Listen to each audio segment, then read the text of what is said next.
नमस्कार, मैं अर्पित आप सभी का स्वागत करता हूं हेल्थ फर्स्ट शो में। दर्शकों, हमारी हमेशा कोशिश रहती है आपको आपकी बीमारी से जुड़ी हर समस्या से निजात दिलाने की, जो कि बनी हुई आपकी परेशानी का सबब। आपकी हर बीमारी का इलाज मिलेगा आज आपको हेल्थ फर्स्ट शो में।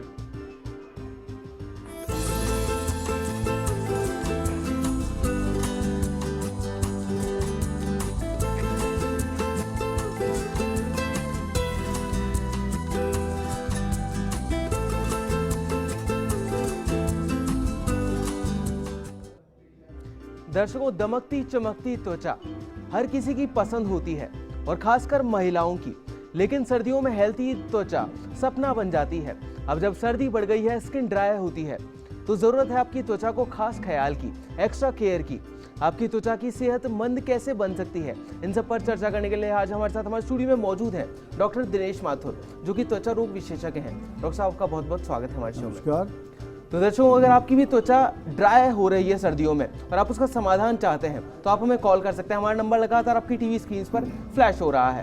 डॉक्टर साहब, सबसे पहले आपसे जानना चाहूंगा कि गर्मियों के कंपैरिजन में सर्दियों में त्वचा ज़्यादा क्यों ड्राई हो जाती है, क्या कारण है उसका? देखो अर्पित, क्या होता है सर्दियों के अंदर जो है जब अच्छी खासी ठंड पड़ती है जी, तो जो त्वचा के जो खून की नलियां होती हैं, जी, जिनको कि कैपिलरीज और वीन्यूल्स ये बोलते हैं, जी, वो चूंकि एक प्रोटेक्टिव फिनोमेना के तहत जो है वो सिकुड़ जाती है जी, और बंद हो जाती है। जी, जब वो बंद हो जाती हैं, सिकुड़ जाती हैं, तो जो ब्लड जो है वो ब्लड का जो टेम्परेचर रेगुलेट करने के लिए 37 डिग्री जो बॉडी का, वो अंदर की तरफ जो है वो करने के लिए कोशिश करती हैं। और उसी दौरान पे यदि बहुत ज़्यादा ठंडी हवाएं चलती हैं तो जो स्किन की जो प्रोटेक्टिव लेयर्स होती हैं, जी, जो फैटी लेयर्स होती हैं, जो स्किन की जो ऑयली लेयर्स होती हैं, वो कम हो जाती हैं और वो ड्राइनेस आने लगती है। जी, जी। तो डॉक्टर साहब से जानना चाहूँगा, बेसिकली जो ड्राइनेस आती है उसके लिए नरिशमेंट कितना ज़्यादा ज़रूरी है? नरिशमेंट बहुत ज़रूरी है। एक तो पानी खूब पीना चाहिए, क्योंकि 10 से 15% जो है वो वाटर कंटेंट बहुत ज़्यादा ज़रूरी है। और दूसरी बात यह है कि जो उसका चूँकि जो प्रोटेक्टिव फैटी लेयर होती है, जो प्रोटेक्टिव ऑयल की लेयर होती है, जो वो कम होने लग जाती है, तो उसको रिप्लेनिश करने के लिए एक तो साबुन का कम इस्तेमाल करना चाहिए, क्योंकि साबुन से जो सोडियम लॉरेल सल्फेट होता है, साबुन होते हैं, डिटर्जेंट होते हैं, उनसे वो लेयर्स हटने लग जाती हैं। और उन लेयर्स को रिप्लेनिश करने के लिए कोई क्रीम, कोई मॉइस्चराइजिंग लोशंस, पेट्रोलेटम जेली, ये इस तरह की चीज़ों का उपयोग करना चाहिए। जैसे आम ऑर्डिनरी के अंदर जो घर के अंदर तेल जहाँ मौजूद होता है, जैसे खोपरे का तेल हो या सरसों का तेल हो, वो तेल है या वैसलीन है, उन सब चीज़ों को लगा करके उसको मॉइस्चराइज रखना चाहिए। जी, लेकिन डॉक्टर साहब, बहुत बार देखा गया है कि हमारी बॉडी से भी एक ऑयल निकलता है जो नरिशिंग का काम करता है हमारे स्किन को। तो डॉक्टर साहब, उसको कैसे प्रिवेंट किया जा सकता है सर्दियों में? उसको प्रिवेंट करने का यही है कि एक तो सर्दियों के अंदर एक तो बहुत ज़्यादा साबुन का या डिटर्जेंट का इस्तेमाल जो है, उससे वो प्रोटेक्टिव लेयर खत्म होती है, वो बहुत ज़्यादा नहीं करना चाहिए। सॉफ्ट सोप्स का इस्तेमाल करना चाहिए या बॉडी वॉश का इस्तेमाल करना चाहिए। और यदि वो ज़्यादा साबुन का इस्तेमाल करेंगे तो वो प्रोटेक्टिव लेयर जो है वो ख़त्म होने लग जाती है। और उसको बचाने के लिए, उसको रिप्लेनिश करने के लिए तो मॉइस्चराइजिंग लोशंस की आवश्यकता होती है या फिर तेल की आवश्यकता होती है। जी, तो दर्शकों, अगर आप भी इन सर्दियों में अपनी त्वचा की देखभाल को लेकर काफ़ी चिंतित हैं और उसका समाधान चाहते हैं, तो आप भी हमें कॉल कर सकते हैं। हमारा नंबर लगातार आपकी टीवी स्क्रीन पर फ्लैश हो रहा है। डॉक्टर साहब, आप मॉइस्चराइजर के इस्तेमाल के लिए कह रहे हैं सर्दियों में, लेकिन बहुत से ऐसे दर्शक हैं हमारे जिनकी स्किन ऑयली होगी, तो वो किस तरह इस्तेमाल कर सकते हैं मॉइस्चराइजर? बिकॉज पिंपल्स की समस्या बहुत देखी जाती है उनके अंदर। जिनके पिंपल्स की समस्या होती है और जिनके चेहरे के ऊपर ऑयल ज़्यादा आता है, नॉन कॉमेडोजेनिक जो है उसके अंदर मॉइस्चराइजिंग क्रीम्स होती है। नॉन कॉमेडोजेनिक मॉइस्चराइजिंग क्रीम्स कई अच्छी कंपनियों की आती है, जिससे कि जो है वो उसके अंदर ऑयल कंटेंट कम होता है और जो है उसके अंदर फुंसियाँ कम होती है या कील मुहासे कम होने लगती है। जी, तो डॉक्टर साहब, अगर मैं खान पान की बात करूं तो खान पान किस तरह का होना चाहिए लोगों का? खान पान तो देखो सर्दियों में अच्छा ही होना चाहिए, और क्योंकि जो है ना सर्दियों के अंदर नरिशमेंट चाहिए, सर्दियों के अंदर एनर्जी ज़्यादा चाहिए, तो खान पान तो जो है वो संतुलित आहार हो, फ्रेश फ्रूट्स हों, वेजिटेबल्स हों, और जो है जो त्वचा के लिए जो ज़रूरी जो फूड आइटम्स हैं। डॉक्टर साहब, अभी के लिए एक बार बीच में आपको रोकना चाहूँगा। अभी के लिए भीलवाड़ा से एक दर्शक हमारे साथ जुड़ी हैं, पूरन सिंह जी हैं भीलवाड़ा से।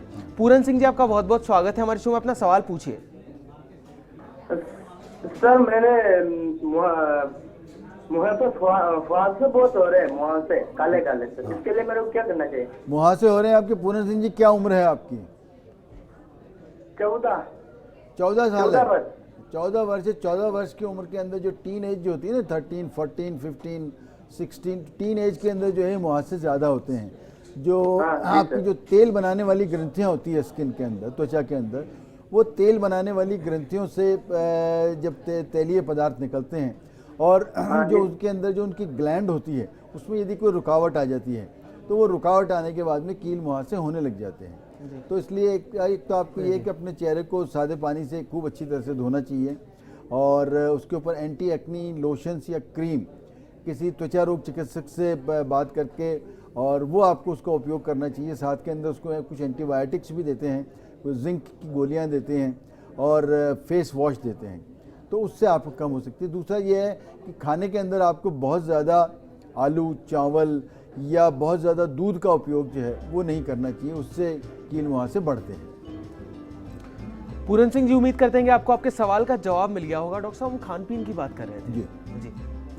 तो खान पान के अंदर जो है, खान पान के अंदर जैसे एक तो खूब सारी हरी सब्जियां आती हैं इस दौरान में, हरी भी आती हैं और दूसरी तरह की सब्जियां भी आती हैं। गाजर है, फ्रेश फ्रूट्स हैं, इन सब चीज़ों का इस्तेमाल जो है जिनके अंदर कैरोटीन्स होते हैं, वो विटामिन ए होता है, वो बड़ा लाभदायक होता है स्किन के लिए और इससे स्किन का मॉइस्चराइजेशन भी बना हुआ रहता है। जी, बहुत बार डॉक्टर साहब देखा जाता है कि रैशेज हो जाते हैं जब बहुत ज़्यादा ठंड होती है, जब सर्द हवाएं चलती हैं, तो डॉक्टर साहब उनको कैसे मतलब ख्याल रखा जा सकता है तब इसका? देखो, ठंड की वजह से क्या होता है अर्पित जी, ठंड की वजह से कई तरह की तो जो है वो स्किन की बीमारियां होने लगती हैं। जैसे कई लोगों के नाक लाल हो जाती है जी, या फ्रॉस्ट बाइट हो जाती है, या अंगुलियों के पोरों के अंदर जो है वो लाल वो वहाँ पे खुजली चलने लग जाती है, वो लाल पड़ जाते हैं, नीले पड़ जाते हैं, जिनको कि एरिथ्रोसाइनोसिस बोलते हैं या चिलब्लेंस बोलते हैं।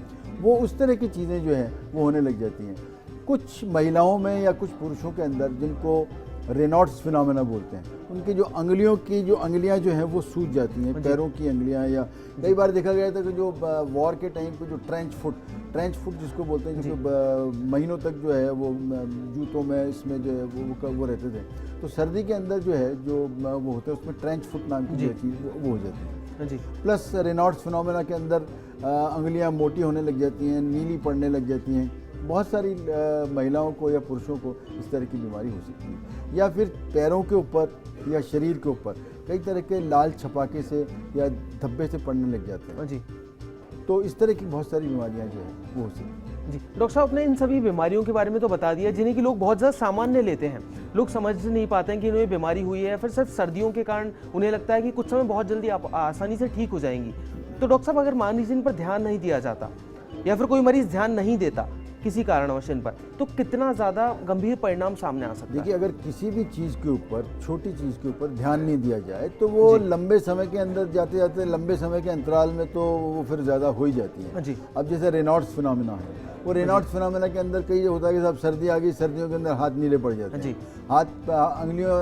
हाथों की अंगुलियाँ नीले पड़ जाती हैं, पैरों की अंगुलियाँ नीले पड़ जाती हैं, पैरों की अंगुलियों में सूजन आ जाती है। अब वो उसको यदि ध्यान नहीं दिया जाए, वो कई प्रकार के अंदर न्यूरोलॉजिकल डिजीज़ से भी हो सकती है, कई प्रकार की दवाओं से भी हो सकती है, कई प्रकार के और दूसरी बीमारियां हैं उनसे भी हो सकती है।